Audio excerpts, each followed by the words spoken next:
Kelompok kriminal bersenjata atau KKB yang bernama Martin Iba diamankan oleh Satgas Pamtas Kewilayahan Yonif 407 PK, Sektor Distrik Aroba Teluk Bintuni, Provinsi Papua Barat. Penangkapan simpatisan KKB ini berawal dari penyerangan orang tidak dikenal atau OTK pada Jumat 22 September 2023 di pos Satgas Pamtas Kewilayahan Yonif 407 PK. Martin Iba ditangkap saat sweeping gabungan dilakukan TNI Polri setelah terjadi serangan terhadap pos TNI di Aroba Teluk Bintuni.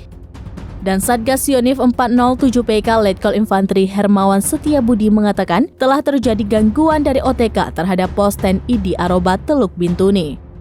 Sebelumnya terdengar tembakan senjata api sebanyak 8 kali dalam tempo 2 kali gangguan, masing-masing 4 kali tembakan pada Jumat 22 September 2023 sekitar pukul 19 hingga 19.25 waktu Indonesia bagian Timur.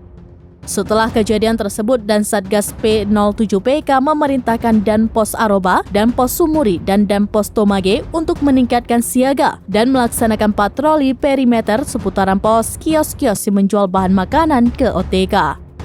Sweeping juga dilakukan di seputaran pelabuhan bersama pihak Polsek Babo, Polsek Bintuni, dan penyisiran di Kampung Air Terjun yang berada 3 km di belakang pos serta patroli di pinggir pantai menggunakan longboat.